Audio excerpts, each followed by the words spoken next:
functions for leading tech and SaaS product companies and has managed multiple million-dollar budgets across the global market. He has an expertise in both setting up marketing teams from scratch as well as leading established marketing teams and making them grow. Mr. Chakravarti has a corporate experience of more than 15 years, both as an analyst as well as an accelerator of AI functions in marketing roles. It is our privilege to have such an esteemed leader with us today. Welcome, sir. Thank you all of you, and thank you for coming. Thank you for joining this session. As I've been teaching at B schools for almost 10 plus years, and I've always been a tech marketeer. And one of the things that I've always found missing is that the business schools do not give so much importance to B2B marketing as they give to B2C, and rightly so, because B2C is the fountainhead of marketing, and there are a lot more case studies available around Nestle or ITC or Levers or Procter & Gamble or Nike than about, say, IBM or Microsoft, right? And plus, it is difficult to understand the products that tech products sell. But over the years, what has happened is, one is obviously SaaS companies have become, B2B SaaS companies also have become important. We have heard of Freshworks and Zohos of the world, but we also know that in the last 7-8 months, 21 unicorns were created in India, and out of those 21, 11 are B2B SaaS companies, right? So there is companies like from India, like companies like iCertis, HighRadius, Innovator, Zenoti, Zeta. These companies you might not have heard, but these are all unicorns and B2B SaaS companies. So my session over here, and I would like it to keep it short because I would like to keep a lot more than 10 minutes for Q&A, is to talk about B2B marketing and especially focused on SaaS marketing, which is software as a service, right? And as you can see from this slide, this is my LinkedIn profile. So anybody wants to connect with me on LinkedIn, I'm pretty active there. They can definitely connect with me. All of you can hear me? Yes, sir. Yes, sir. So I will go for this. You can. So firstly, let me explain this concept of SaaS and then PaaS and IaaS. Okay. See, what happened was about SaaS became mainstream about 10, 11 years back. Cloud computing. Now, you might not have heard of this term, cloud computing. At that point of time, maybe you were in 5th or 6th standard. So what happened was that internet was there. We all know internet. Internet was what? It is based on servers sitting in different parts of the geographies, and you access it through the internet, right? Now, companies realized that the bandwidth available was improving so much that you could deliver software, you could deliver infrastructure, which is storage or computing power, and you could have a platform where you can create your own software, which today has resulted in you might have heard of this concept called no code, low code. I will not get into those areas right now. But what I would try to say is SaaS, the foundational principle is that it is service of a software delivered over the internet. And unlike a software which you buy, here the concept is that you rent every year, every month. For example, if you have all of you who have a Ghana subscription or a Spotify subscription or a iTunes subscription or a YouTube subscription, you renew it every month or every year, or LinkedIn Learning subscription, you renew it every month or every year, right? That's a subscription. That you get the service of that particular product through the internet by paying a subscription fee. You do not own it perpetually. Okay, that is first thing. Now the advantages and disadvantages, both the advantages of renting over buying, we all know, right? For example, you people are in Nagpur. Now, Nagpur, if you go to buy a house, it will cost you 60 lakh rupees. If you rent the same house, it will cost you 10,000 rupees. You guys are going to be there for 2 years. Obviously, why should you, instead of spending 2.4 lakhs, why should you spend 60 lakhs, right? You're renting that service, right? Similarly, the concept of service. Now, software as a service, as you can see, all these applications come under software as a service. Okay, it's a mother umbrella. Under that is a platform. Example of a platform is Azure of Microsoft, Force.com from Salesforce, Google Cloud from Google, Amazon Web Service from Amazon. These are examples of platform as a service, where you can build your own software using their infrastructure. Okay, that's why it's called a platform. So you can build development tools, you can have database, you can have operating systems, and so on and so forth under platform as a service. Then when you give infrastructure is basically your laptop. Okay, you are having a laptop and you access it and you use it, right? You have bought the laptop. Imagine you get the same service that you get from your own laptop using your friend's laptop. All applications, all software, all data, all email, whatever you're having, including your confidential data, using your friend's laptop, using your mother's laptop, using your uncle's laptop, right? That is called infrastructure as a service, right? And these are some of the examples of this, right? I do not, the objective of this session is to not go deep into this, okay? But to understand, differentiate what is software as a service. So now, to understand any concept, you need to define that concept. You need to describe that concept, right? Without that, your understanding of the concept might not be accurate. So the first point over here, as you can see, software as a service is a way of delivering applications over the internet. I explained to you, right? I don't want to go further in this. Instead of installing the software at your premise, at your office, at your home, you rent it. Let's go back about 5-8 years back, right? When you wanted to use Microsoft Word, either used to use a pirated copy, or you used to buy the original copy, install it on your desktop and use it. Once installed, nobody else can use it, right? Now with Office 365, you get 5 licenses. You can use it, your sister can use it, boyfriend can use it, your mother can use it, all of them can use it, all of them getting a separate version of Microsoft Word for them. So again, you're renting it. And for that, you're paying a subscription fee every year, right? You're not buying it. And multiple people can use it. So the advantages are there. Say tomorrow you don't want to use Word. You want to let go of it. But what you have bought earlier, you have bought, right? So for this one, you're just paying an annual subscription fee. So that's the difference between pre-SaaS and what is a SaaS. And what are the advantages? It's very important. First of all, you get access to sophisticated applications without having to build it. Imagine the time that Microsoft has taken to build the present version of Microsoft Word. Microsoft Word was launched in 1999. Today it is 2021. In 22 years is what you see of Microsoft Word with multiple versions of it. If you had bought the original Microsoft Word, you couldn't be using most of your applications today. But today you just pay a nominal fee and get access to Microsoft Word. Pay only what you use. This is applicable for storage. For example, let's say Dropbox. A lot of you have a subscription to Dropbox, right? I'm assuming that you bought a subscription and they give you 10 GB, that's it. Tomorrow when you want to upgrade it, you cannot do it because you've already bought it, right? But when you rent it, you need more, you pay for that. You do not need more now. You've deleted a lot of your pictures and other stuff. Then you reduce the storage and pay less. So pay as you go and mobilize your workforce easily. This is the concept, very, very applicable in today's world. You guys are sitting in various parts of the country. I don't even know how many of you are in Nagpur. If this lecture was taking place in 2019, I would have been there in Nagpur in a classroom addressing you over a face-to-face discussion.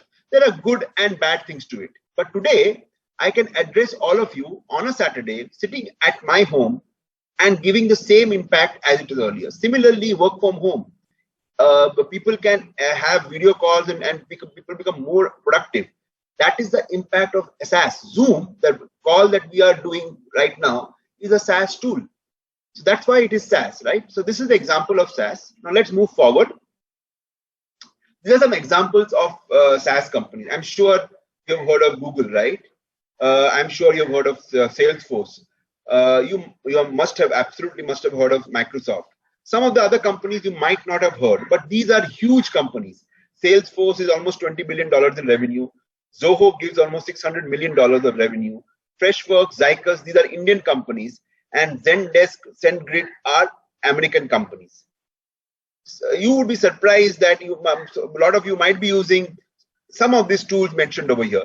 Almost all of you must be using Google and Microsoft, and your institution might be using SendGrid to send out emails. You never know, right? Or Zoho.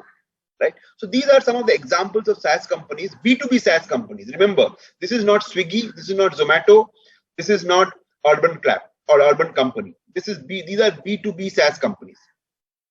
You guys can hear me clearly? Yes, sir. Yes, sir. Yes, sir. I will go further. Okay. Now I will spend a little bit more time on this particular slide because this is the most important part of my presentation and the part of my presentation. So I will spend a little bit more time. So be patient because there are 11 building blocks that I have to explain to you, right? So in any SaaS product, right? Unlike the IT services, you have to create a demand pool, just like B2C companies. When you go and buy a toothpaste, okay, you get excited by an ad or a hoarding or a point of sale message, and you on an impulse you buy. B2B SaaS is similar, not so impulsive, but quite sometimes it is also. Supposing you want to buy a small email software to send out 10,000 emails.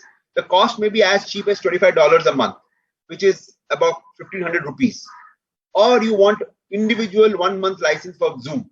Okay, that is also about 1,400 rupees. A lot of you can pay that money. Now you are searching, and you come across a link which says, okay, this is a particular conferencing tool which is as good as Zoom, but costs only 800 rupees. Right?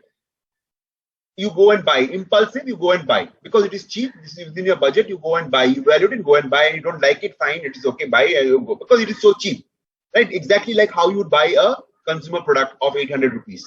You don't think that much. When you have to buy something for 80,000 or 8 lakhs or 8 crores, then you will do a lot of evaluations. So B2B SaaS marketing, firstly, can be impulsive and also can be extremely rational. But to create that desire, you need to create a demand for that product. You need to make your prospects aware that you have a solution like this. You need to have make them desirous of your product. You need to make them show an interest, and you need to make them take an action of buying. IDA. Remember, you must have all learned the IDA principle: awareness, desire, awareness, interest, desire, action. So similarly, in B2B, you do the same thing. And in demand generation, there are a lot of ways that you can build demand. One is obviously online marketing and on advertising, which is obviously all marketing today is online. You do search engine marketing, you do search engine optimization, website, inbound traffic, video marketing, outbound email marketing, LinkedIn advertising. All of these leads to interest from your prospects, which means it creates demand. And that demand is fulfilled by the sales team by converting that into a sale. And demand generation is an extremely in-depth field of study. A lot of companies just have demand generation and large teams in demand generation. Events also comes under demand generation sometimes, but I have kept a separate slide over here. So essentially what demand generation does is creates marketing pipeline or leads for the sales and the inside sales team to pursue and close. That is what demand generation does. Okay, the scope of this presentation unfortunately does not allow me to go in depth into all these building blocks, but it will give you an idea of what it is. Obviously, there can be questions at the end. Then comes inside sales. Now you will ask me what's the difference between sales and inside sales. Today, actually, the difference has kind of nullified. But earlier, what was field sales was basically people who were going and meeting customers at their offices or at coffee shops or face-to-face in any other format. Okay, and the inside sales was mandated to create an opportunity. What is an opportunity? There is a concept called band qualified opportunity. Budget, authority, need, deadline. Budget, authority, need, deadline. Which means that when you're calling up a person in a particular company, that company, the person that you're speaking to is the right authority to take a decision. The company has a need to buy a product like that. They also have the budget and they will take the decision within a particular deadline. Not that it will come back to you after 2 years' time. Only then it becomes an opportunity. The inside sales job is to create that opportunity and pass it on to sales function. Now they do a lot of things to do that. They call them, they send emails, they prospect them, they find out, they create database, they create contacts, they connect with them on LinkedIn, send them information on LinkedIn. Okay, these are ways of the inside sales function. Then comes product marketing. Now, product marketing in the last 5 years has overtaken demand generation as the most important function of B2B SaaS marketing. Why? Simple. If you see 8-10 years back in the CRM space, there are only 2 companies, Salesforce and SIBM. Today in the CRM space, there are 50 companies. Now, if you have 50 companies, you cannot just say build awareness. It will be too expensive, right? Awareness is so high that I am chosen over everybody else. You have to create differentiators. You cannot create product-led differentiators because it's very easy to copy. You have to create marketing-led differentiators. What is a marketing-led differentiator? Okay, I am very easy to use. Now, how do I prove that I am easy to use? Speak to a customer of mine. Okay, I am very responsive. How am I very responsive? Speak to third-party platforms like G2 or Gartner and ask them. Don't believe me. For example, when a girl is getting married to a guy, the parents ask the neighbors of the guy, what's the character of that person? Because obviously the guy will say, I'm very good, I'm very good, I'm very good. The neighbor might say, nahi, iska to chakkar tha. Right? So that way you evaluate based on, or don't you go for Google reviews of anything that you buy? Even before joining SIBM Nagpur, I'm sure you would have spoken to ex-students, spoken to people who have already passed out from SIBM Nagpur, right? Before you took the plunge to join them. So product marketing in essence is to create that differentiation by messaging, by positioning, by enabling sales with the right amount of content literature, by identifying which channels are your customers coming to and reading content, identifying events that you want to pursue. Product marketing is an all-encompassing function. I'll just make one more point about product marketing. Product marketing sits as a confluence of 4 functions: product management, sales, marketing, and customer success or customer success. These are the 4 functions. Product management works with product marketing to make sure that the features are translated into benefits. Sales works with product marketing to know what is it that they can take to the market and sell, and how can they sell. Marketing uses the messages created by product marketing to create campaigns, and customer success uses product marketing to tell the customer that, look, these are what the benefits of your products are. Please don't stop the subscription, renew it after a year.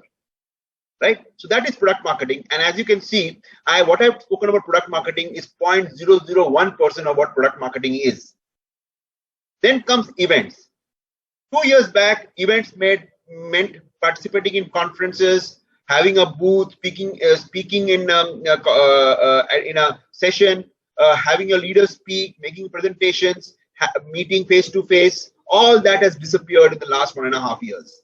It might come back because events are slowly happening. You also saw that Euro 2020 happen with crowd. So Wimbledon happened with crowd. So it's possible that events also will happen with crowd. But the point that I'm trying to say is, events are was a way of doing above the line marketing, where you do not need leads to come in. You just say that, look, we are there, we are important, we do business, okay, yes, in that process you might meet 2 or 3 people which gets converted to deals, but that's not the main purpose of events. So there are many forms of events. You can sponsor an event, you can create your own event, you can have a small evening dinner where you have a speaker speaking, you can just wine and dine 5-10 people at a very exclusive hotel or chain. You can get a very important thought leader coming, which will bring the leaders coming to attend and then talk about your product. You can just have a booth at a conference. You can have a webinar. You can have a panel discussion online. These are the formats which are being done today. That becomes event marketing.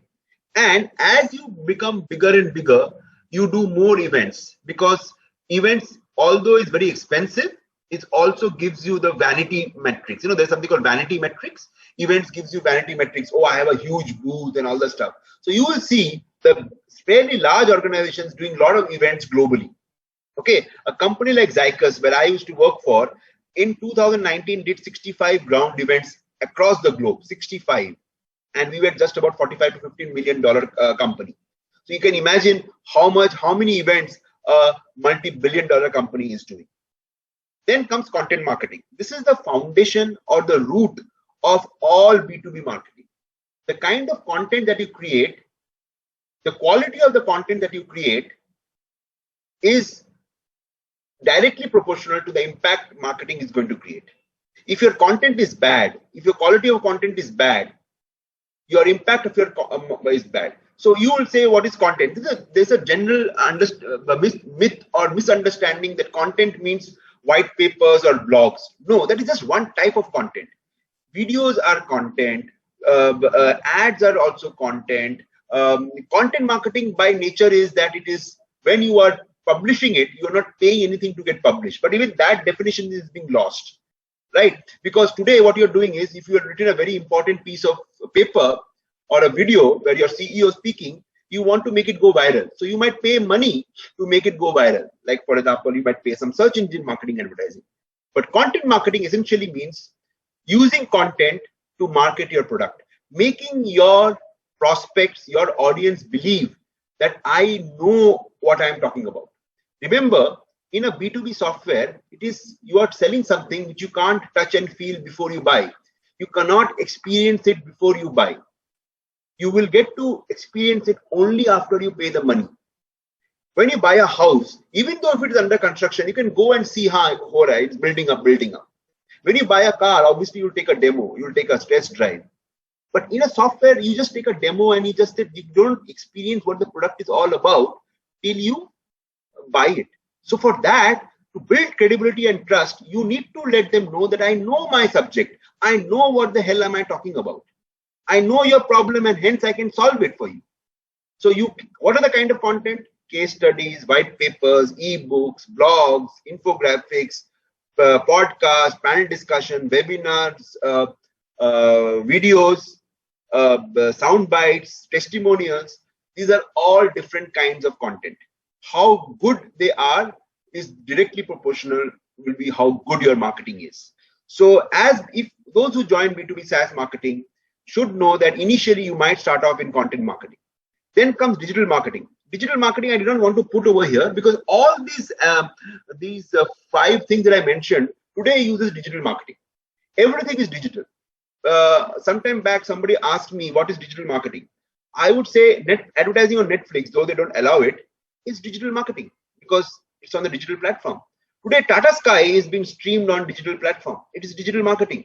So everything is digital marketing, not just search engine marketing and LinkedIn advertising and Facebook advertising. That is an infinitesimally small part of this digital marketing. There are many other concepts which is coming into digital marketing like account-based marketing, retargeting. Again, this is beyond the scope of our discussion today.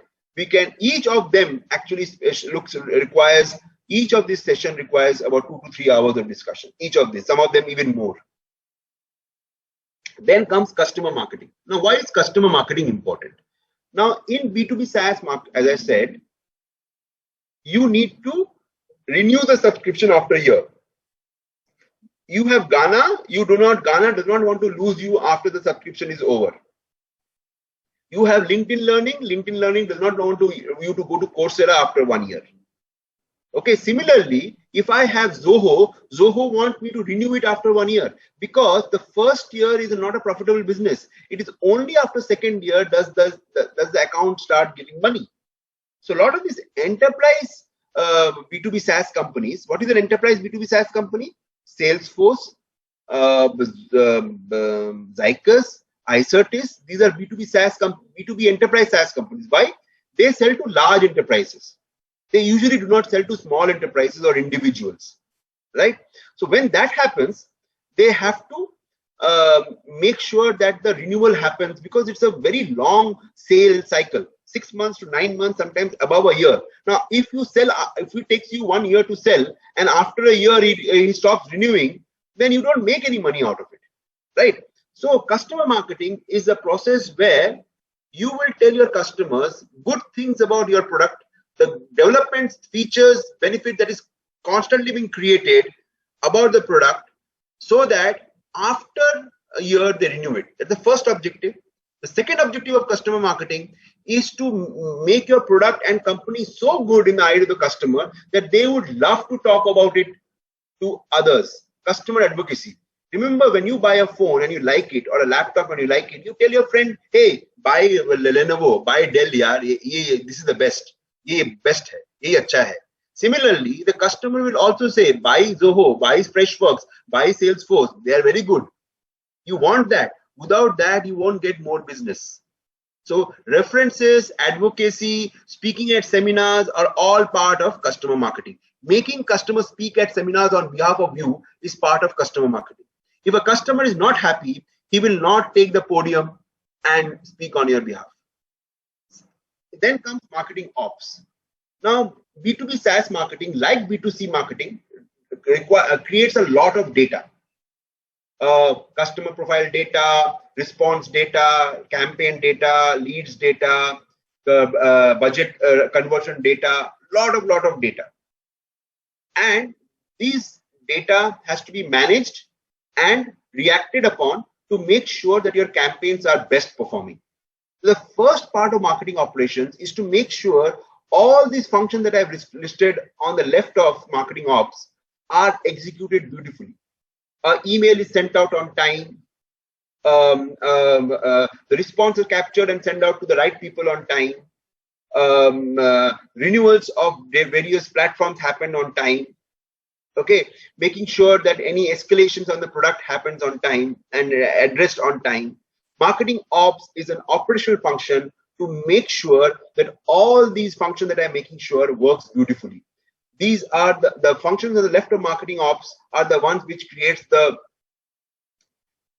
approach, the strategy, the thinking, and marketing operation makes sure that it is executed. Okay. Then comes sales enablement. These are the last three that I will talk about. As you can see, again, as I mentioned in the beginning, why this slide is so important. This is what B2B SaaS marketing is all about. Sales enablement is basically sales function needs material to go and sell to the customer. They need to have literature about their company. Okay, they need to have competitive battle cards, which means how good is my product compared to the competition. They need to have proof points, customer case studies, and all that stuff. They need to have what we have done for a similar, say for example, they are selling to an oil and gas customer. They need to have similar deck, similar presentation of what that company has done for another oil and gas company, gas company. So they need all these materials. They need to know what is the product roadmap like. They need to know what problems are we solving, so that comes across in their communication to the prospect. So that is called sales enablement. Okay, you're enabling the sales to make sure that that they are fully equipped. Now, this is just one part of sales enablement. The other part of sales enablement is to give intelligence about their prospects and accounts. Who are they doing business with? What are their requirements for digital transformation? Why are they buying this? Before they go for the meeting, marketing's job is to supply them with that information. Marketing job is also to supply them information like which partners are they working with. That is marketing's job, is to supply them with information so they're fully equipped. When you go to battle, okay, you need all your ammunition with you. Sales enablement is a process that you give all the ammunition that sales require. And the last part of sales enablement is to say that, look, these are the accounts who are responding. These are the accounts who have gone quiet. These are the accounts which are aggressively looking for solutions similar to yours. And based on that, sales team then takes the call whether to approach this particular customer and invest time, or skip that customer. That is also another job of sales enablement. So you can imagine how important this function is. And last two functions are brand marketing and analyst relationship. Brand marketing, uh, uh, like say events, is usually not done by an organization which is starting up or small. Because why? Firstly, you do not get any measurable ROI, and it is very expensive. For example, you want to do an advertising in US airports across 5 US airports for a month. That will cost you $1 million. Your entire marketing budget might be $1 million. Okay, so you cannot, if you're a small company, you cannot afford that. But there are various ways of doing brand marketing. One is obviously airport, things like airport advertising, magazine advertising, advertising on different platforms, sometimes even very, very big events you do for brand marketing and all the stuff where you do not expect a direct measurable ROI. So essentially, all these things that we are talking about can also come under brand marketing. But the reason I have separated our brand marketing is because usually brand marketing are those activities that organization adopts, which they are okay to not have direct measurable ROI. Yes, if measurable ROI comes, great. But the idea, the objective of brand marketing is to build awareness. And finally, called analyst relationship. Now, this is something very very pertinent to only tech marketing.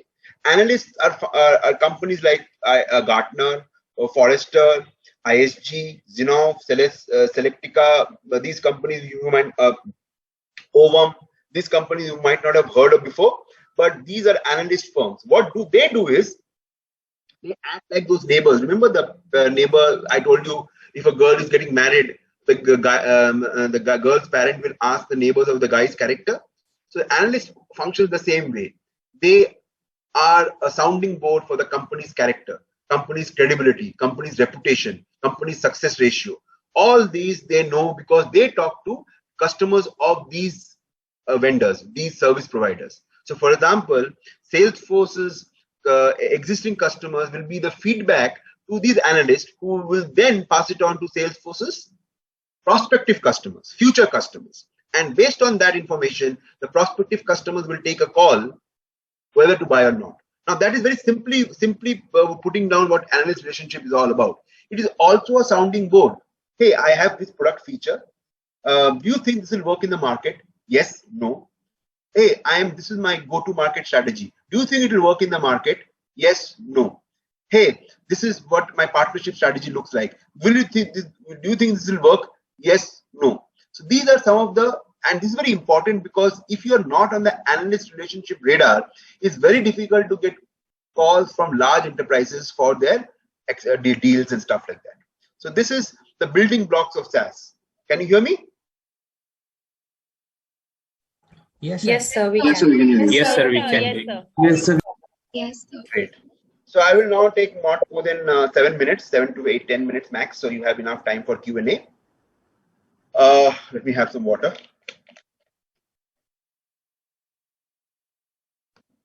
Now this is a marketing-led opportunity creation. There is a sales-led opportunity creation, which I'll also talk about. And as you can see, there are 3 different stages, which leads to something called a MQL, which MQL means marketing qualified leads. Okay, so what the top of the funnel is basically, as you can see, the funnel, it starts dropping in. The leads, the interest of people or prospects comes into the funnel, right? They come to the website, they respond to the SEO ranks your website higher. So if they're searching for a particular keyword, your website or your content comes up in the upfront.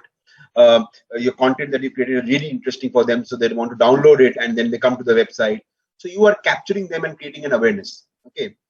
Once they're on the website, they find, this is interesting, but right now maybe okay, let me just wait for some time. So you caught them up. Then what said, you don't rest on your laurels. You don't rest on your successes. You said, okay, you have shown some interest. This is some more information about my company. Are you interested?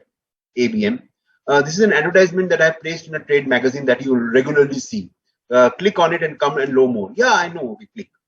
Okay, here is an ad on LinkedIn. You know, you're on LinkedIn, you see an ad and you're interested and you click on it. Are you interested? Yeah, maybe yes. You do search engine marketing. You're searching for keywords and all the stuff. You place an ad, and that ad leads you to the website. You are creating. You are making sure it comes deeper into the funnel, middle of the funnel, and obviously events.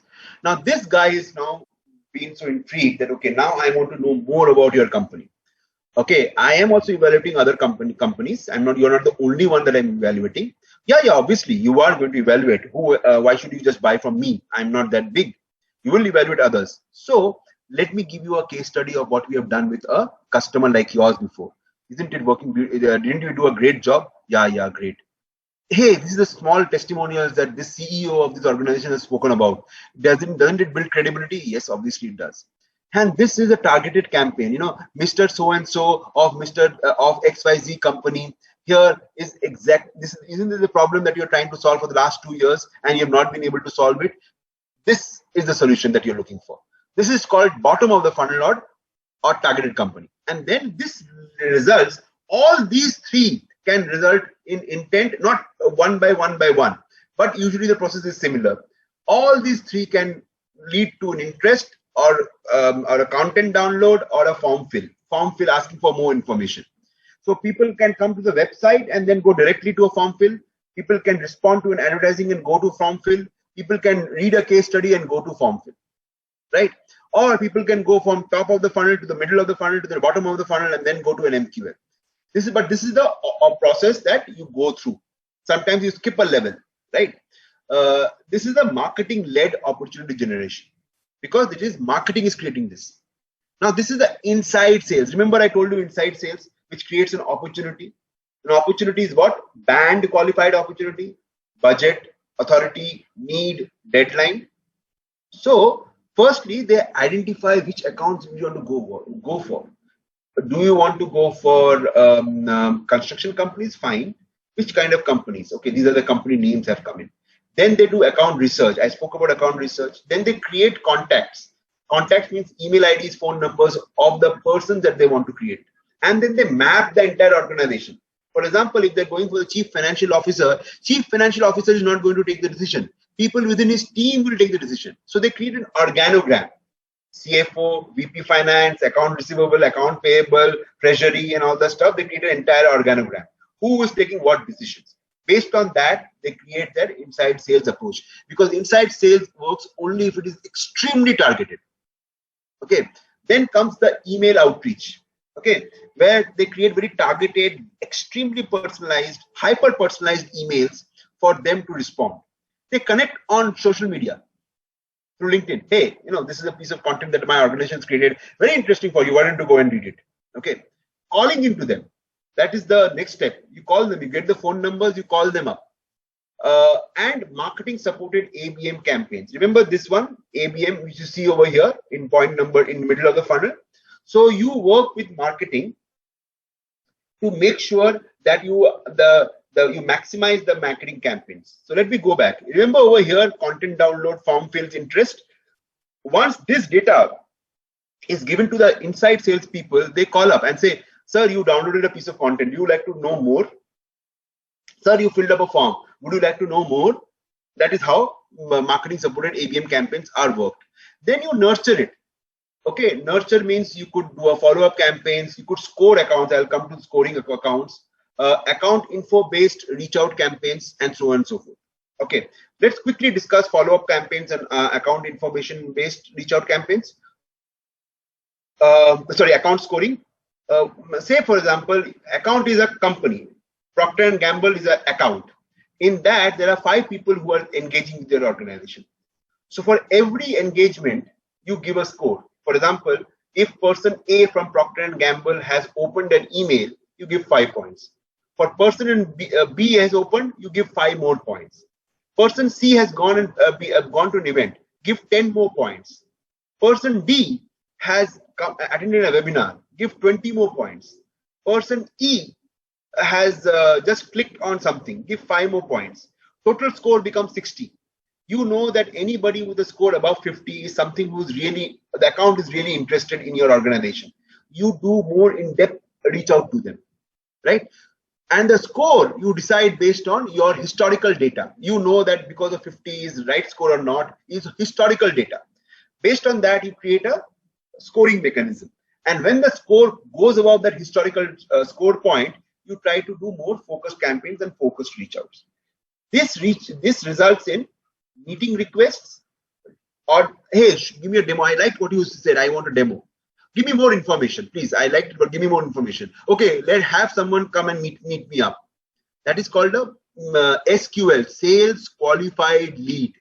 Remember, this is marketing qualified lead. Marketing has qualified. Now sales has qualified because it has become richer. Based on this journey, it becomes a sales qualified opportunity. Again, I remember what is an opportunity?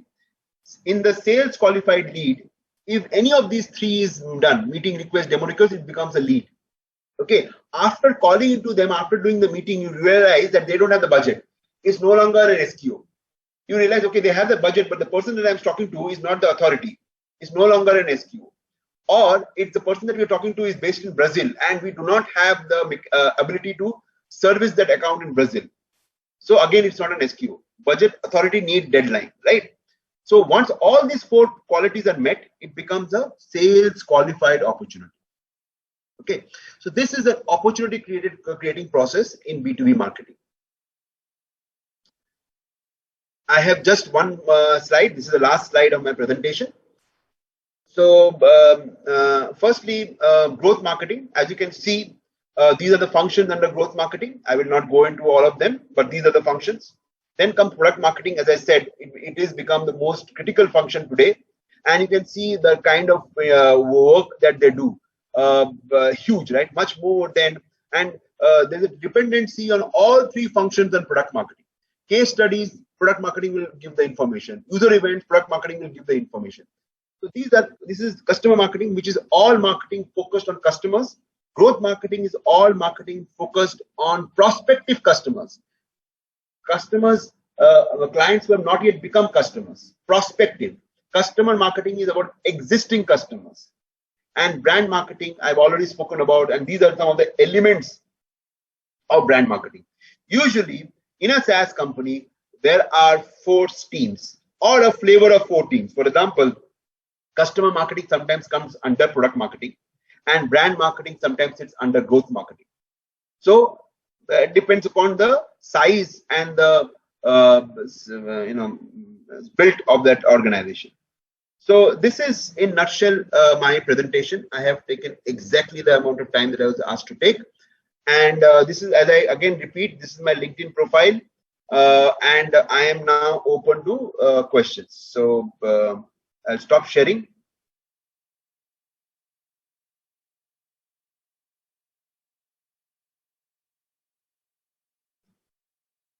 Yeah, all yours.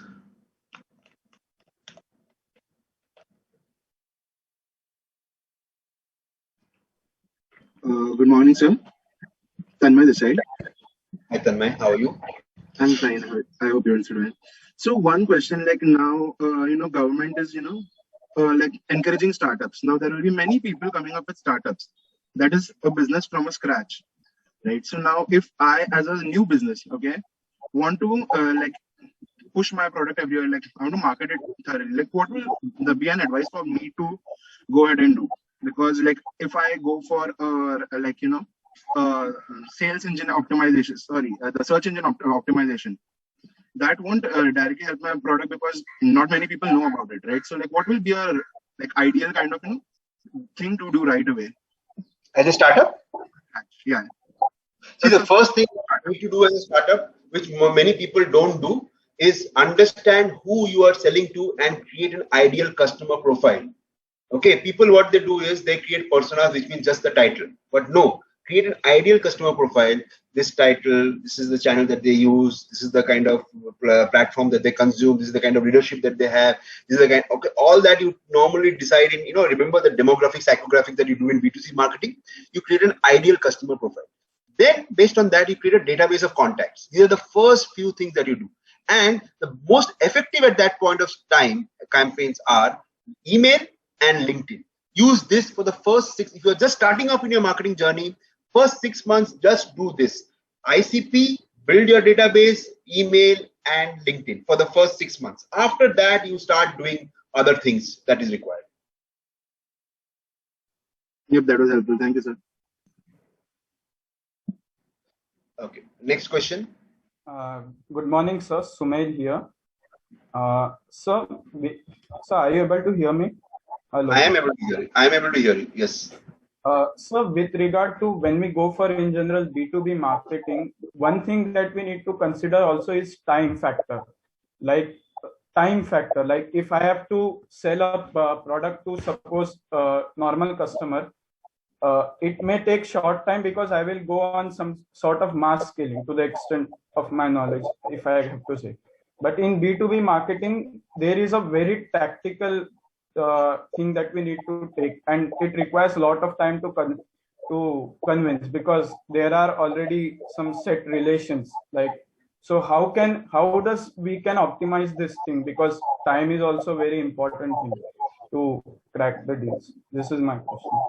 Okay, so it depends, right? Okay, see, in some B2B companies, like for example, IT services, right? Let's take IT services. Sometimes closing a deal is a 2-year process, not even a 1-year process. And that is factored into the quantum of the deal that happens. Because if the deal happens, then it is not a few $100,000. It is a multi-million dollar deal. Sometimes it's a $1 billion deal, right? So you factor that into account. You factor that. In a SaaS company, the deal size is usually the very big deal size will be $1 million, $2 million, $5 million at max. Usually more than that, it becomes difficult to get, right? So again, you know that you have a marketing engine which creates leads of deals which will be $200,000, $300,000, which will get closed in 3 to 6 months. So what happens is the sales function then for a smaller deal is closed by the inside sales function, and the larger deals that's closed by the field sales function. So smaller deals, if they're supposing they realize that this deal is taking too much time, most organizations will back out because it is not profitable enough. So it is the judgment of the business to know which deals will they spend a lot of time on and which deals they won't. Marketing, what it does, it creates leads of all kinds. But deals which will take a long time, deals which will take a short time, deals will close maybe overnight. They'll create all kinds of opportunities for the sales function. It is for the sales function to take the final call how they should prioritize. That is the judgment call, right? Got it, sir. And sir, what happens when a deals are between two confidential entities like that of government and a sort of what we now see as the Pegasus software? That is a very different kind of game that happens. Like, so what is the Pegasus got to do with deal saying? I didn't get it. I didn't get the question. So Pegasus is a software company created by the. No, I know Pegasus. What is the link between what you're asking between B2B marketing? So because for them, so what I wanted to say was that is there a question or do you want to make a point? Is there a question or what is it that you're answering? Sir, I want to make a question. When the product in itself is highly confidential, how you are going to put it in market? Because that's it can be a problem. If it is a highly confidential or a spy software or something like that, the governments know. That's their job, business to know. The software companies make it aware. There are channels to do that. You don't do marketing for that. You don't need to do marketing for that. It is known. For example, you know a particular feature of our aircraft, right? You do not. Rafale does not go and advertise that feature or this book. This is a confidential information. The people who want to buy, they know about it. That is a totally different market altogether. Nothing to do with marketing. When you are selling something which is confidential, the buyers know more than the sellers. Got it, sir. Thank you. Sir? Hello? Am I audible? Yes. Yeah. Yes, sir. Saurabh here. Sir, yes, sir, could you please explain how this SaaS can be personalized as per the customer's requirement? With just an example, because if I'm Zomato and you're trying to sell me a software, could you just with an example? Say, for example, Zomato wants a customer experience software, which means when you're on the Zomato platform, you are looking for kebabs and you get notification of different kinds of kebabs, not just a particular type of kebab, right? Or you get notification for kebab goes with the ketchup, so ketchup advertising comes, or whatever, right? That is the experience, right? And deeper you go into kebab, the more such combinations is created. Or it's when you go to a Zomato platform the next time, hey Saurabh, last time you wanted kebab, how was it tasting? Oh yeah, wow, not bad. Okay. Or people. Okay, so that is an experience, right? Now, supposing if you want to make it extremely personalized, that software you want to make it personalized. Say, for example, the person who's making a decision for Zomato, okay, who is Saurabh Kulkarni, is making the decision for Zomato to buy a software like this. So what you will do is you will identify 10 or 15 companies who can buy these companies, who are linked, okay, and you'll identify the Saurabh Kulkarnis of the world. Okay, then based on an algorithm, there are tools out there which will make sure that only the Saurabh Kulkarnis of the world will get to see that ad when he's on Zoom, when he's on Facebook, when he's on Instagram, when he's on LinkedIn, when he's on X, when he was Y. Okay, that is the job of the tool. Okay, and what happens in that communication? Hi Saurabh, how's the customer journey going? Are you struggling to get your customer journey right? So how did he know? So I will address you by first name. Okay, I'll address you by your last time you had bought this thing. So that information is collected through data mining, through data crunching, AI, ML, and all that stuff. Now it is getting very deeper into marketing, and it is not 100% accurate. So, for example, I will not be able to say, "Hi, Saurabh. Last time when I saw you at in Orbit Mall, you were wearing a great shirt." That I can't. That is fine. That is talking. Though, honestly speaking, that also can be done these days. But that will not be done, right? But to a large extent, with almost 70 to 80% accuracy, I can make sure that my ad is seen only to the Saurabh Kulkarnis of the world, and Suchetan Roy, Manesh, and Avni and Harshita won't be able to see those ads. So that is the beauty of personalization. Okay, sir, got it. Thank you so much, sir. Hello, sir. Yeah, it's Surbhi Shaw. Hi, Surbhi. How are you? Yes, sir. Sir, good afternoon. I have a question.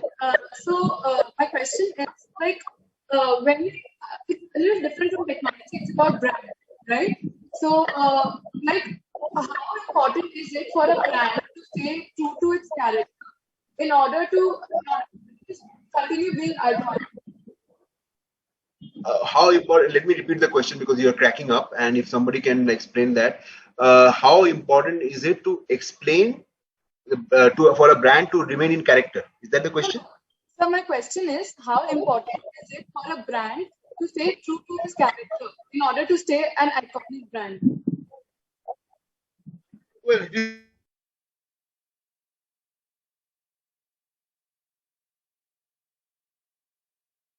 is the absolute not remain true to its character. Okay, let's give some example, and I will move away from software now. Say, for example, recently there was this issue with Ronaldo when Ronaldo spoke, right? There was some controversy there.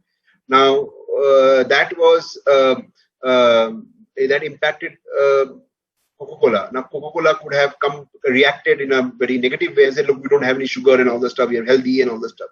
But the Coca-Cola's entire brand promise is refreshing, freshness, happiness, and all that stuff. That's their brand promise.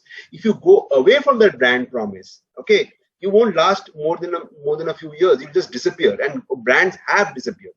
Okay, let's take the example of Kodak, right? Eastman Kodak Company. They were the world's #1 camera film company by far. They have the kind of same market share like say Intel has in microprocessors, right? A dominating market share. Digital camera, they invented digital camera, and but they did not introduce in the market because they thought it will invent the film business. But if Kodak had identified their brand promise as creating great moments instead of being promises camera film, okay, then Kodak would still be lasting because essentially digital camera is also creating great moments. Okay, like for example, Revlon says we sell hope.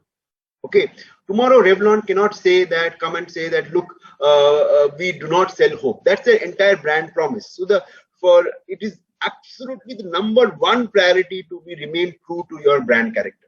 Without that, you cannot survive. For example, IIT is known for technical education, right? Tomorrow IIT says we will stop technical education, we will only teach arts. Nobody will go to IIT. Trust me, nobody will. The brand will disappear, even though they are doing humanities courses and all that stuff. But IIT is known for engineering education, right? Okay, go ahead. So just one more question. So you talked about the importance of analyst firms, right? Yes. So regarding that, how as MBAs can we contribute to those firms, like that sector? See, there are many ways that you can join and work in an analyst firm. You could obviously take up a sales role. You could pick up a research role where you do the ground research, where the analyst uses that research to make their presentations, make their pitches and all that stuff. That is research role. You could get into a content role where you create content for different people, proofreading, presentation, design. You could get into that, and you could also become an analyst. Now, analyst, usually you will not become an analyst unless you have at least 10 years experience in the domain, because an analyst job is to know the domain better than anybody else there. Otherwise, why should they listen to you? Why do you listen to a McKinsey? Why do you listen to a Bain? Because you believe that their knowledge is better than my knowledge. Okay, and hence I will listen to you. Right? Why do you read a book from an author? Because you believe that that person knows more about the subject than you do. So for an analyst, you cannot join fresh out of campus. Usually they don't take it.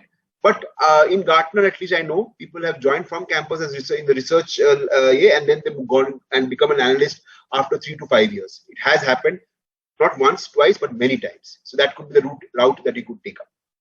Okay, next question. Hello, sir. Sir, am I audible? Yes, Vaishnavi, you are audible. Yes, sir. So my question is, see, we all know how Jio, functions and how their marketing strategy was earlier. They were providing free data or free stuff earlier.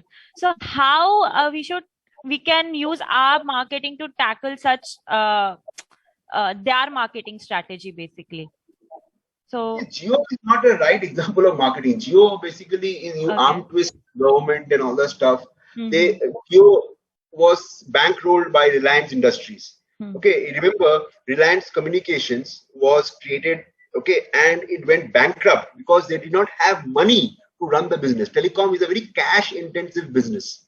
Okay. Very cash-intensive business and government regulatory driven business. Okay. Jio, they did something right. Jio did something right. Okay, first of all, they invested into fiber optics. They got their product strategy pat on free and all that stuff. They only gave data. They only monetized data and not calls and all that stuff because they realized people have moved on and all that stuff. So they did right. But to do that, they needed a lot of money.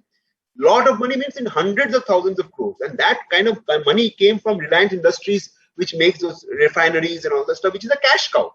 Which is the absolute cash cow. Reliance generates about 10,000 crores of profit every quarter, which means 40,000 crores of cash every year, 50,000 crores of cash every year.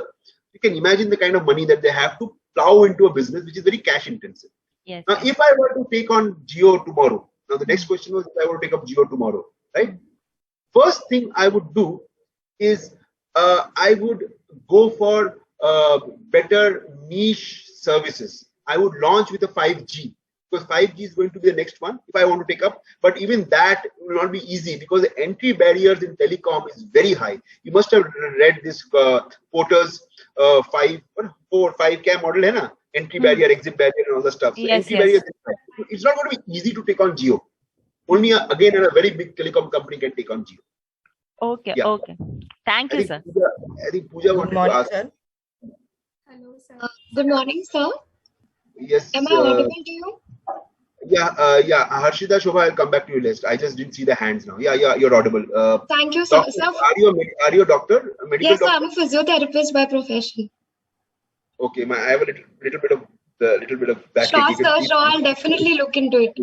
No, jokes. Yeah, go ahead. Yeah. Sir, so first of all, thank you for such a insightful session. What my question was, you explained a little about marketing operations.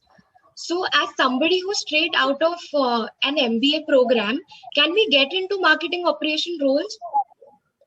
Well, the company will love you if you say that, look, I want to get into marketing operations. The reason that usually MBAs don't get into that function, it is engineers or graduates and all the stuff, because it's extremely data-oriented, operation-oriented job.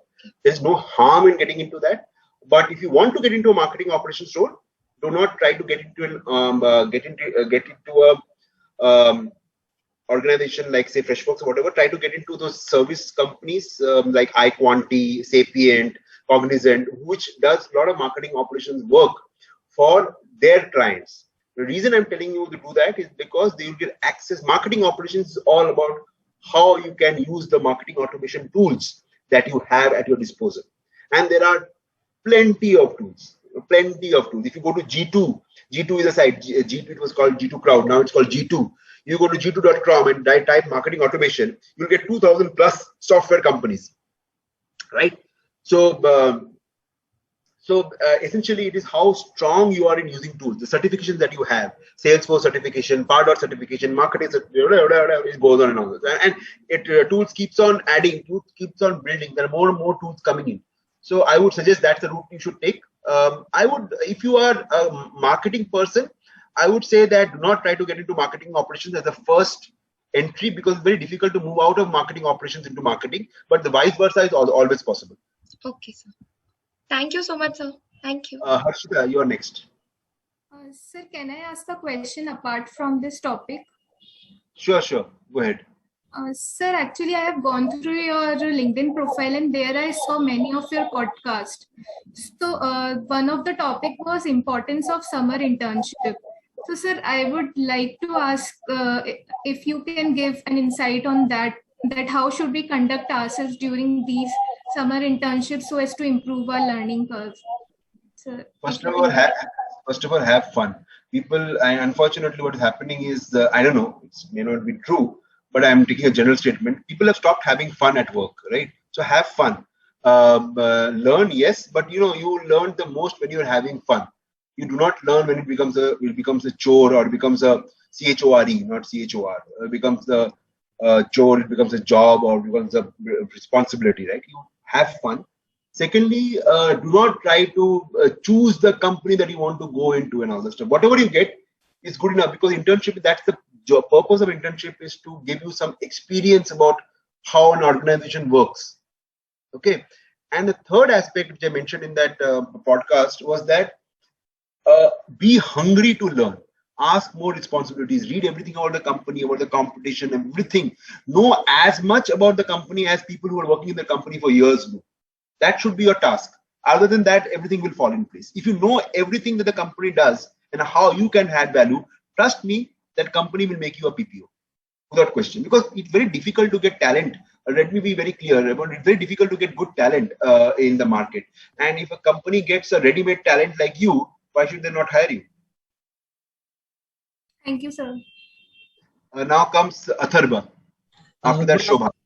Very good afternoon, sir. Yes, good afternoon, my question is related to startups. Sir, why do 90% of startups fail every year, and how marketing can help startup to grow in their initial stages? Atharva, do you have a girlfriend? No, sir. Okay, if you propose to a girl, you think the first attempt only you will get it?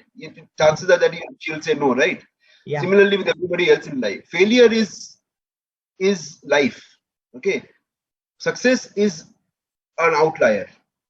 If everybody succeeded, there would be no problems in the world, right? Yeah. Firstly, that is something. It's a little philosophical statement, but fact is that everybody cannot succeed. Okay. Secondly, the problem is that a lot of companies get into startup because it is an in thing. For example, today you'll see 50, 100,000 companies into education tech. Ed tech. After Byju's became a success and Coursera and all the stuff, chalo, let's start a ed tech, and lousy things and all the stuff. People and there's no good content and all the stuff. Ed tech is a hot thing, but how many of them will survive? It cannot survive. The market cannot accommodate so many people. Okay, but people get into it because the hope. Remember, before Zomato and Swiggy, there are at least 15 companies which were doing the same thing like Zomato and Swiggy. All do not exist today. Why? Because everybody thought that, and Zomato also was on the brink of closure, by the way. If Mr. Vikchandani of Naukri Group did not invest 4.7 crores 8-10 years back, and later on even more money, okay, Zomato would not be existing. They would have closed down. It had fired a lot of people, I know. It would not have existed. So everybody gets into the same space. That's the biggest problem. That moment one category becomes successful, everybody gets into the same space. They don't try to identify what problems we will solve, how will we solve it, why should the customers want this solution from me and not from others, and so on and so forth. And the last point is execution. See, it is very, all of you, when you go for job interviews, one of the things that you normally say is, I want to, I want to do strategic work. This I've heard a lot of job interviews. But trust me, you won't get to do strategy work for at least 10 years of your first 10 years of your corporate life, because you have to execute. A lot of these companies are unable to execute. Okay, this is one thing that, and it also happens in US. It's not just in India. It happens in US also. There are also a lot of companies. We don't hear of them. We don't hear about failures. We hear only about successes. We hear about IIM Ahmedabad guy getting 2 crore salary, but we don't hear about IIM Ahmedabad. 10% of the people do not get placed every year. Every single year, 30 to 40 people, students of IIM Ahmedabad, do not get a job from campus. We never get to hear from them, right? So failure is unheard of. Success is celebrated, but success is always going to be very, very few. Okay, now we'll come to Shobha. Shobha was there, who was waiting with the hands up. Shobha, and then we'll go to Prajakta and some. Yeah, Shobha Bhardwaj. Yes, Shobha, go ahead. Sir, it's Shloka. It is Shloka. Sir. There was Shobha also. Okay, maybe I read wrong. Shloka, go ahead, Shloka. So my question is in continuation. I wanted to ask why funded startups also fail. So there was a startup called Loon by Google. It was heavily funded, but still it failed in the initial stage after reaching the break-even point. The same reason I told to the gentleman before. Just because you have funds does not mean that you will fail. I'll tell you one thing. About 15 years back, okay, there was a company which got investment from Bill Gates personally. That company had declared bankruptcy. It was on the brink of closure. It was going to get closed down. Which company is that? Can you name the company? Any of you? Can you type it out? 15 years back, that company was on the brink of closure. It would not be existing today. It would have closed down. Give me the name of the company. Anybody? Sir, Apple. Huh? Go ahead. Who said this? I don't know. Sir, Bill Gates once invested in Apple so that he can save it. Yeah, Apple. Apple was on the brink of closing down. It would not have existed today. Can you think of it? The most valuable company in the world would have closed down. So just because you have funds does not mean the company will succeed. I can name thousands of companies. Eastman Kodak, okay, great example of a company which Lehman Brothers. One Enron, one mistake and you're gone, finished overnight, wiped out. They say that every 15 years, a huge chunk of companies stop functioning. They just disappear. There's so many companies which were there just 15 years, were thriving 15 years back. Thriving. General Motors, thriving 15 years back, do not exist anymore. It's a different company. GMC is a different company. So Nokia, another BlackBerry cannot be better examples. These were doing so well, extremely profitable, huge market shares, big brands, do not exist today. So just because you're funding, I'll tell you the reason what happens. There are two reasons. One is inability to predict the future. Second is predicting the future wrongly. Nokia felt that this was the future of mobile phones. These smart phones, what they were making. Apple came and said, nothing doing. This is what is smartphone all about. That's it.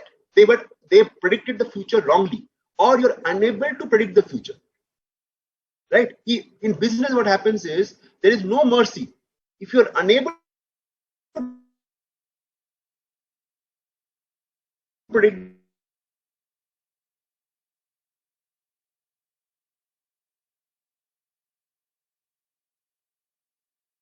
future.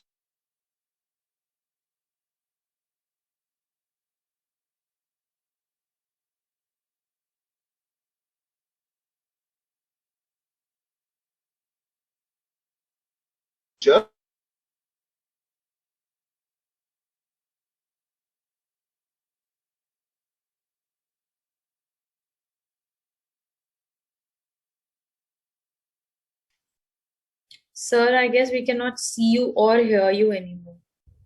If Amazon today was just existing, they pivoted and pivoted and pivoted surveys and all that stuff. They pivoted and pivoted to make desktops. Today they would not not exist. And not being able to predict the future rightly. There was a company, I don't know how many of you know, called big company. Okay, it was in India. Hello, can you hear me? Hello.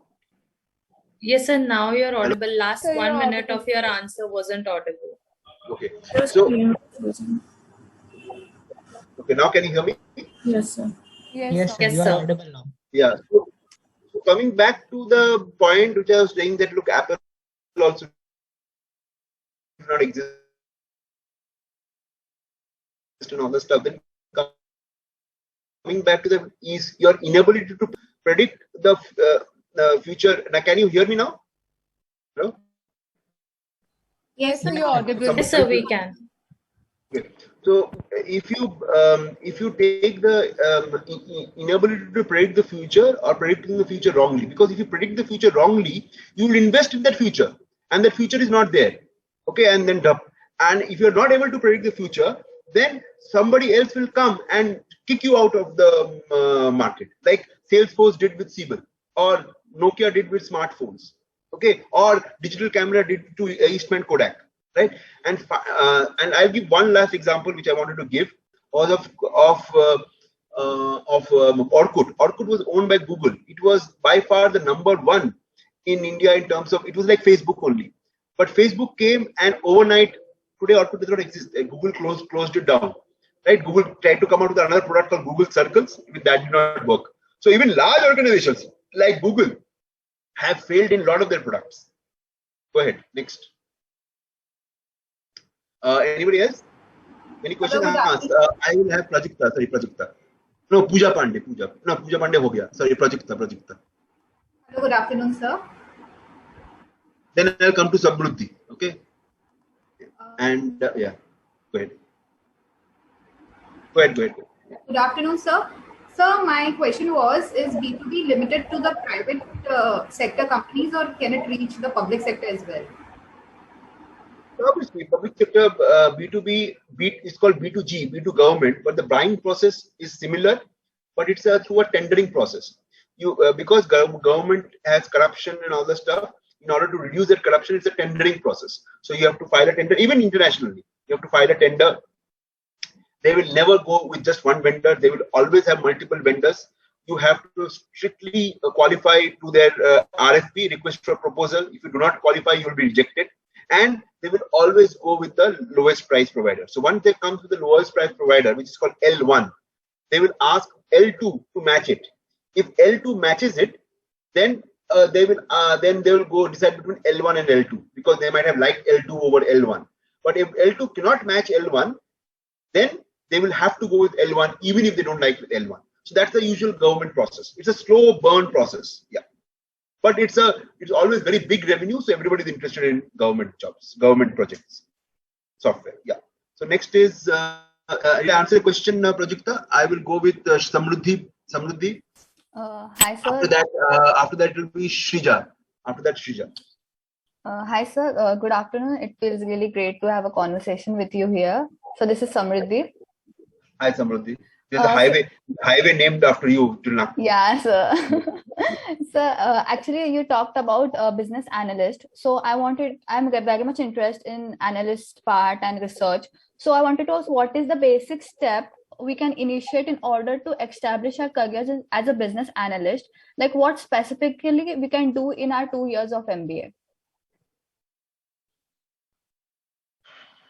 Okay, see, you are talking about business analyst or analyst relationship, because business analyst is a different function, analyst relationship is a different function, but I will explain both. Yeah. So just in case. Okay.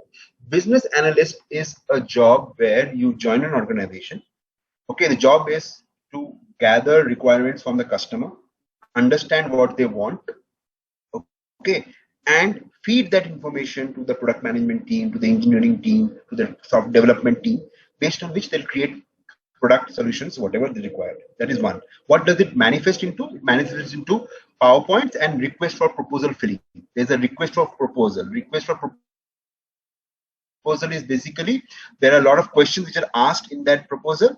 You have to fill those questions. You have to answer those questions.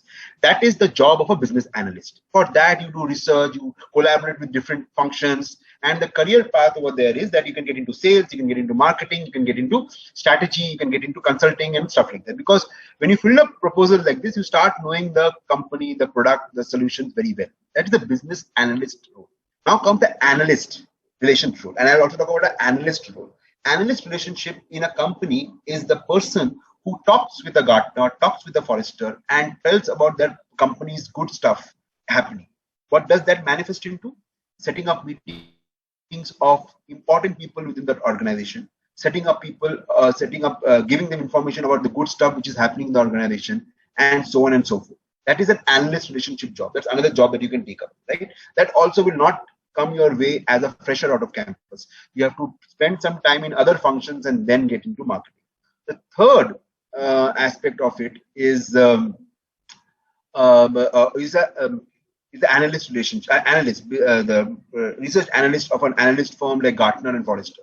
For that, you have to be research and content writing and all that stuff. So in order to do any of these roles, the first thing you need to know is, do you have a research bent of mind? Which means, are you comfortable reading, comfortable knowing, or are you more comfortable in interacting? You're a people's person and all this stuff. If you're a people's person, it's better that you go for a sales role or a marketing role. If you are a research oriented who loves to do research, read, write, get information from different sources and all that stuff, then business analyst or analyst relationship or analyst are the roles that you should pursue. Now, did I answer your question? Any other questions, Samruddhi? No, sir, it was really great. But just one question is that, like, what we can start doing from initial, like right now in 2 years, like we can just read some research oriented, like magazines or research papers. Like, no, don't. Okay. Read newspapers, read a business newspaper. Okay. Then if you're interested in technology, read around business around technology. Read around what is the trends and all the stuff happening on technology. Identify 5 or 10 good IT companies. Read all the content that they create, because that will give you an idea of what are the trends happening. For example, Microsoft creates a white paper, which means that's what they're seeing in the market. That's why they're writing on that. Okay, so identify 5 or 10 companies, not more than 10, because it will be too much. Maybe 5, where you read about them. It could be a Microsoft, it could be Salesforce, it could be HubSpot, okay, and all that stuff. So that is reading one of the thing. Other one is that write, if you can, on subject. But right now, I think the reading would be the best way. Read on business. Read few IT companies that you're interested in. Pursue them, track them, and all the stuff. Not in order to get the job, because reading about those will give you idea about everything else. Then you find an interesting piece of article. Contract lifecycle management. What is this? You search. Okay, these are the companies. Read it. That's how you develop your interest.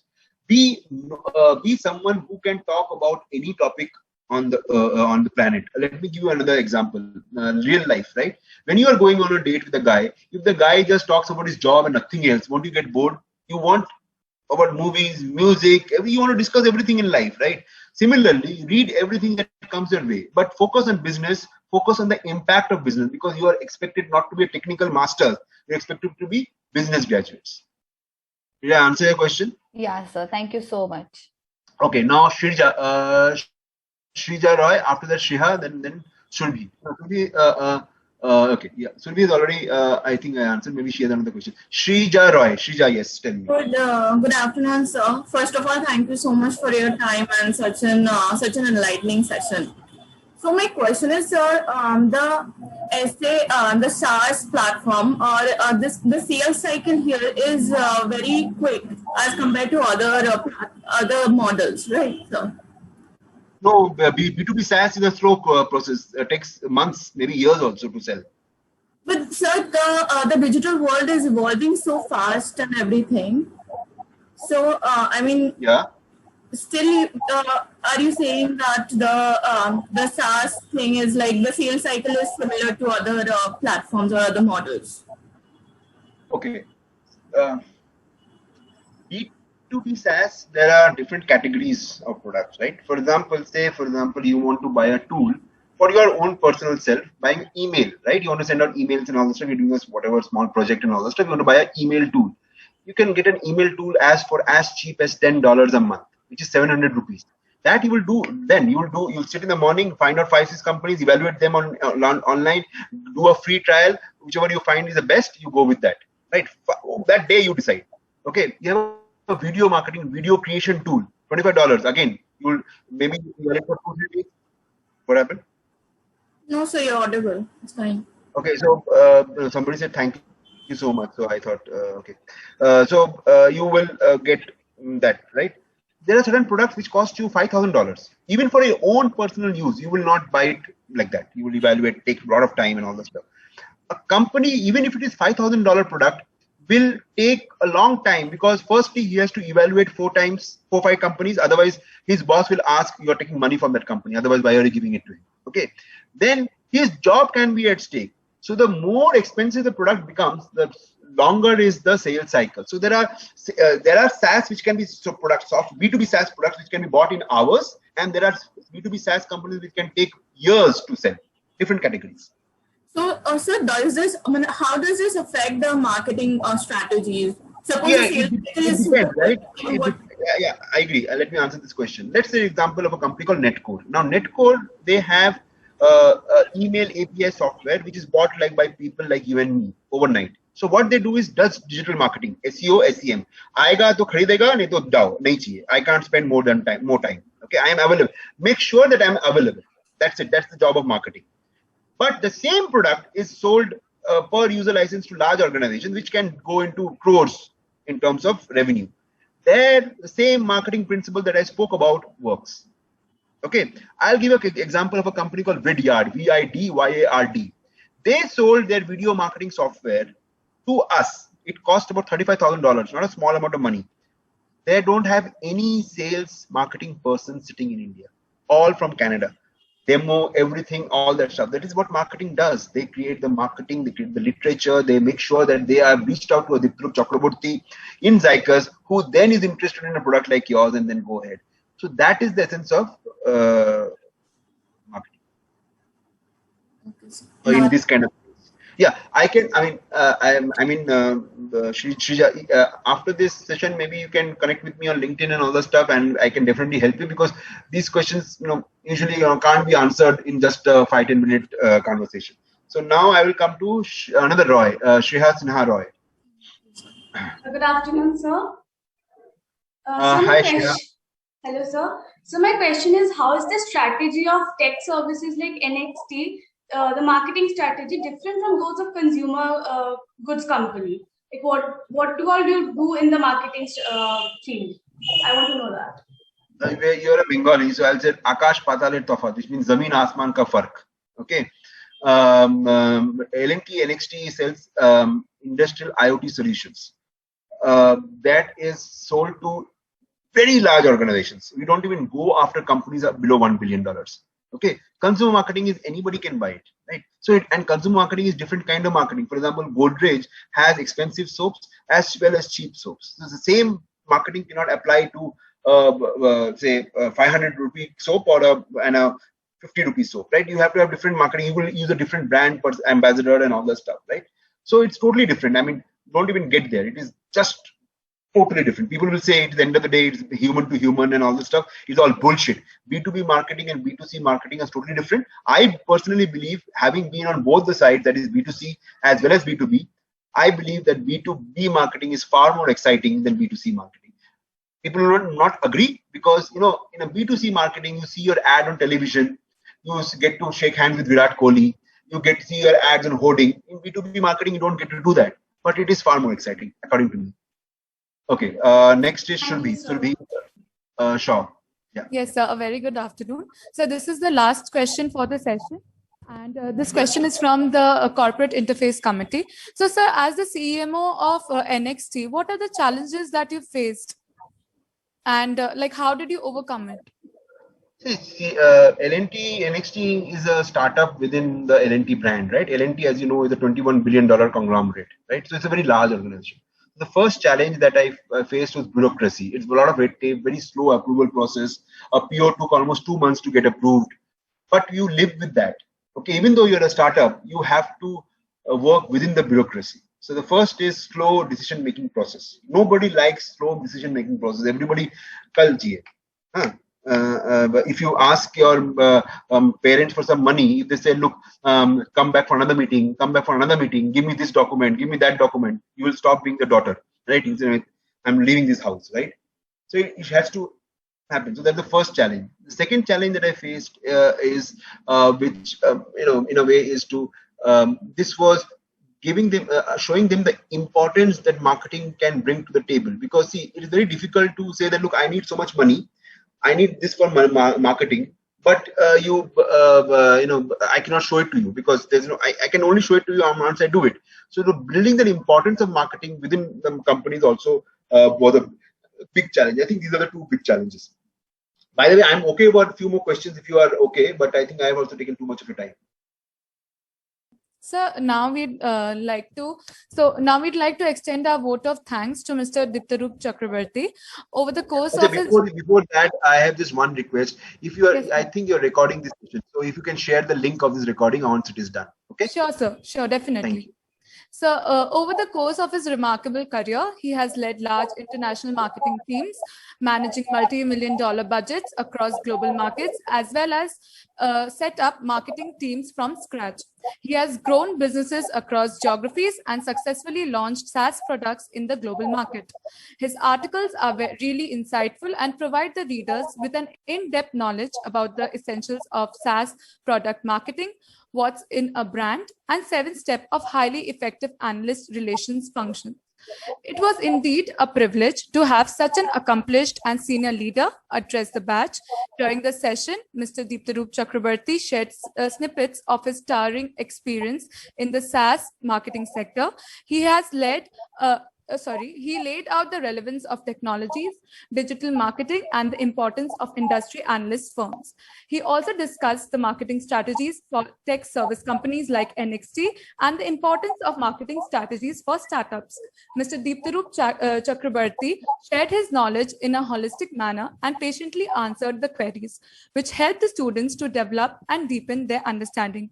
We would offer him our heartiest gratitude for an informative, interactive, and enlightening session. We hope to have him, host him at our campus soon. Thank you so much, sir. Thank you so much. And it was it was an exciting time to interact with. Just don't lose hope. And yeah, you are at the cusp of history. People are going to make history. So, thank you so much, and God bless. Thank you so much, sir. Thank you so much, sir. So we are looking forward to interacting with you on campus. Yeah, anytime. And connecting with you on LinkedIn as well, sir. Thank you, sir. Thank you, sir.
Recording stopped.